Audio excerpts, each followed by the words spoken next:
All right, it's recording. We're going to get started. So you all know already that Ms. Turner from the IMC and myself are going to debate against each other just round one, so you can see what the opening statement and what the beginning of an argument should look like, as well as what the rebuttal or the crossfire should look like. So your job while we are presenting is that you need to take Cornell-style notes similar to what we do. We're modeling for you how to do this, but you all need to do that as well. Remember, we split the class in half, so you all are doing exactly what I do, and you all are doing exactly what Ms. Turner does. When she's speaking, you can just listen, and then when she's writing, you'll write what she writes, or at least, kind of listen for my arguments and try to capture those. Same thing here. We are going to be taking notes first, because she's the pro and I'm the con. Pro always speaks first, and then you guys will be taking notes second, okay? Does anybody have questions before we start? Okay. All right.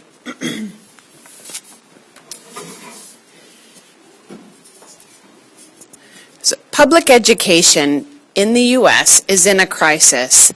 With graduation rates of 73%, the United States needs to find solutions to our educational crisis. Voucher programs, a program where parents who want to move their child from a public school to a private school of their choice, could help with this. Public schools assign households a specific school based on where the family lives, often limiting the choice of what schools a student can attend. Sometimes these schools are low-performing schools.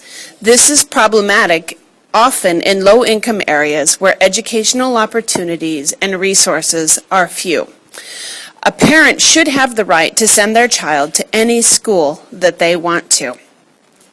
The majority of parents from minority communities support voucher programs and choice programs in educating their children, especially in Milwaukee. According to the Friedman Foundation for Educational Choice, the top 2 reasons people support vouchers are access to schools, having better academics, and more freedom and flexibility for parents.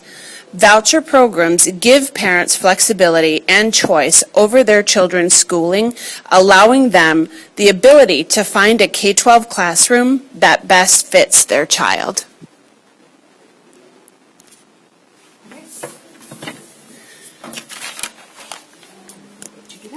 So we're going to switch. Remember, you do not start talking back and forth right away. You wait until after both sides have been able to present their opening statements and arguments. Oops, sorry. I'm not going to let you see my notes. All right, so now you all switch. You guys get to just hang out and listen now as well. And you guys are going to be taking notes. You can go off of Ms. Turner's model, or you can do your own. It's totally up to how you want to structure it.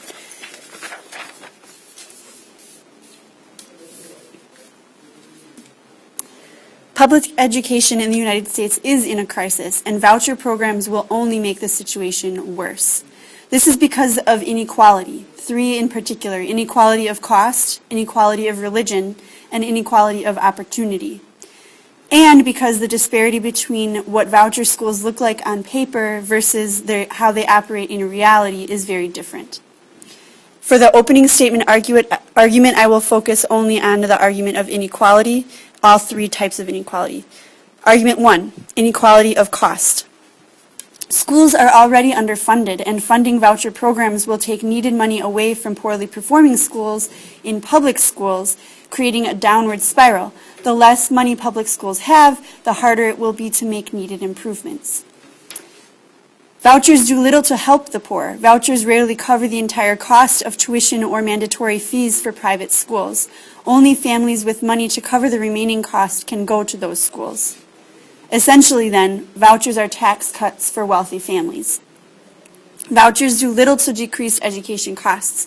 Money needed for public schools goes to pay for vouchers. Funding for voucher programs comes directly from the funding that should go to public schools. In Milwaukee, the country's biggest voucher program, the city has had to raise property taxes several times to ensure adequate funding for our public schools. The second inequality is inequality of religion. The majority of eligible schools in the voucher program are religious schools, and that was a statistic of 76% according to American United, which then is a violation of separation of church and state, as federal money will be given to religious institutions. The third inequality is inequality of opportunity. Public schools are subject to accountability of students achieving, so like the state standardized tests, the ACT, etc. There is no such accountability requirement for private voucher schools. And so there's an inequality and a disparity created when students in voucher program schools are not held accountable and teachers are not held accountable and public school teachers and students are held accountable. It is not fair to give schools unequal funding but then hold them accountable for the same quality. Public funds should pay only for public schools that are open to all children and accountable to the people. Students with special needs, those who are learning English as a second language, are left behind in public schools when we have less money to provide those supports, and the private schools are not held to the same standards of providing services, and so they're left behind in the private schools as well.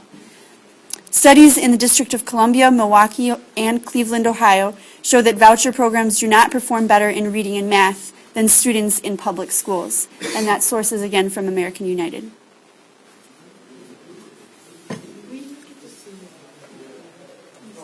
Oh, it ran off? Sure. Yeah.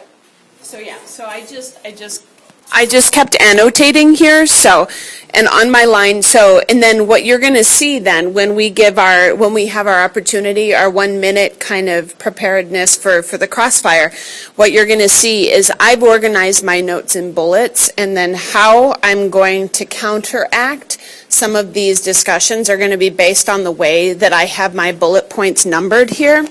So I have things that I've included in my notes that I didn't include in my opening statement here, okay? And so that's how I'm going to go ahead and counter argument.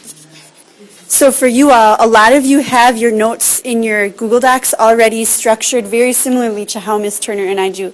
You saw on hers, she had one main argument, that idea of crisis, and then all her bullet points were related to that. She had a bunch of facts all organized related to the idea that our schools are in crisis. And that's how I took my notes then. Whoops. Number one? Access to higher or better academics. That's just my shorthand. Okay, so that's the notes that I took on Ms. Turner's.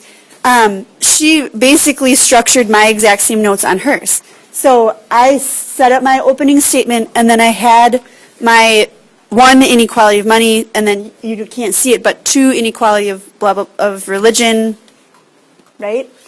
So she did the same thing. She said, okay, yes, I acknowledged the crisis in my opening statement, but then she said money, religion, accountability. It's the same exact structure. During the notes, the next stage of this is we get 1 minute prep to be able to prepare our rebuttal, our crossfire questions for each other. So now her task and my task are the same. We have to take our notes that we took on each other's and find holes in it. So I'm going to put mine up here. You guys don't necessarily need to write this at this point. I just kind of want you to watch and listen for when we start. Can somebody time us for this minute, though? Because we could easily go over. Hannah, you got it?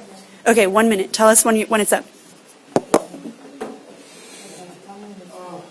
Whenever. Okay.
Okay, so that was time.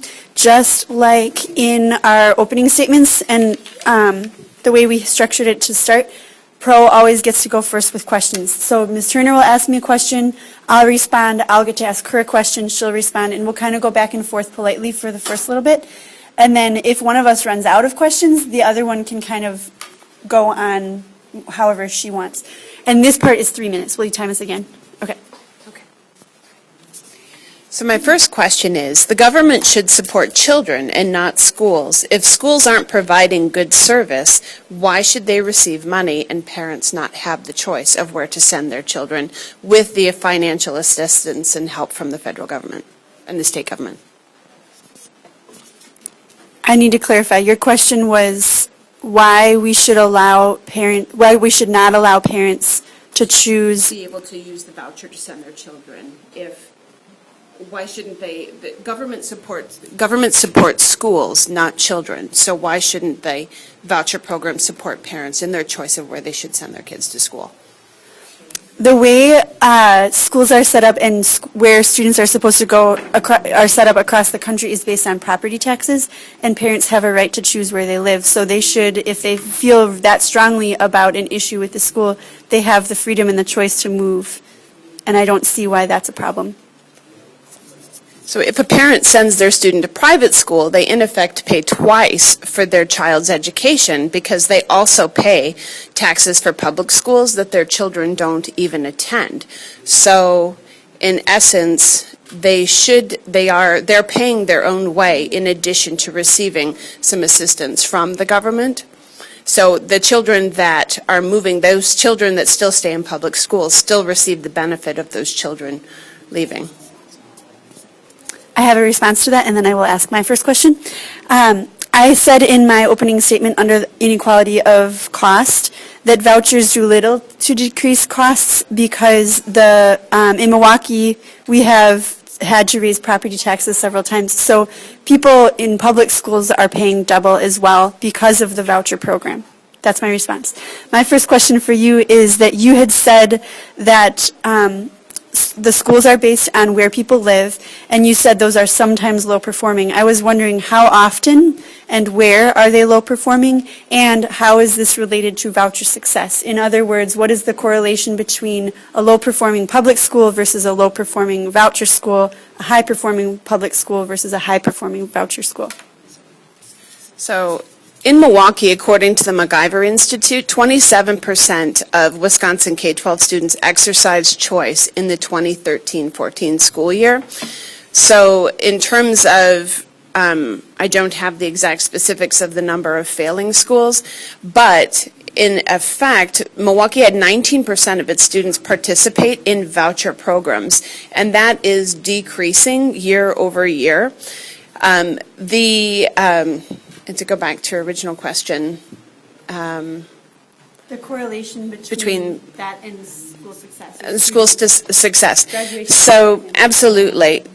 What is it, time? Okay. So, yeah, so we would have to go through and then, yeah. So. Yeah, we would have to go through then in the round two, and hopefully my round two person would kind of I started laying some groundwork for that idea of, okay, so you're talking about how many people are in it, but what's the graduation rate? What's the success story or the non-success story, right? So my round two, they would try to take that. And Ms. Turner has also laid some good groundwork. Sure. So, and then often, this is one way to debate. So, and another way is what we typically call the Lincoln Douglas debate, where you kind of go point, counterpoint after this. And so you have a partner. So you're each of you going to have a partner working with you. So when I'm struggling for that statistic then of the graduation rate, I have it here, but I couldn't read my notes quick enough. My partner might highlight that and slide it over so that I could go and read it, okay? It may be a good strategy for you in debating to have those note cards of facts so that your partner then, as they're trying to do that counterpoint, can access that information a bit more quickly. So. And that, again, is where a lot of you have color-coded notes at this point. You guys are doing a really good job in this class, for the most part, of staying organized with your notes. That organization is going to help you big time next week. Does anybody have questions for us, or about how this is done, or about your role? any of that stuff.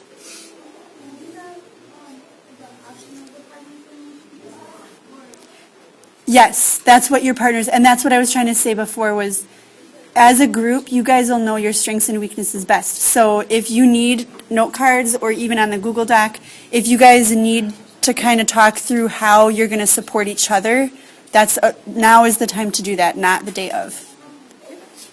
And lastly, I would just say facts are king, okay? So it's often hard to dispute hard, cold statistics, okay? And from good sources, right? So, and numbers can be twisted any way you want to represent them. So remember, so if I said, well, so if Mrs. Griffey said 79% of the schools are not considered failing, give me some examples. Well, then what might I do statistics-wise in order to say that? Well, 79% aren't failing, but 21% are. 21% might just be too many. What if my child was in that 21%? And you see, I don't have the statistic to necessarily back it, but what I've done is I've flipped the number, and then all of a sudden, then she's kind of like, arguing with parent choice. Okay, so do you see how you can do that? And if you don't have that number, you can, sometimes they work both ways, but you have to have those facts first. Okay, other questions? All right, you want to vote? So vote if Ms. Turner won or if Ms. Griffey won. All in favor of Ms. Turner, the pro. Ms. Gomez, would you count for us?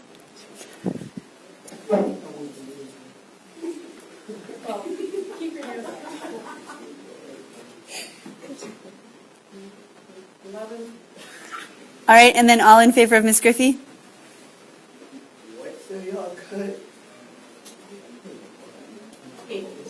I can tell you what, no, but she kicked my butt last time. I came a little more prepared. So yesterday, this hour, I was like, dude! I walked out with the tail between my legs, so it's all good. Awesome. Thank you. Thank you.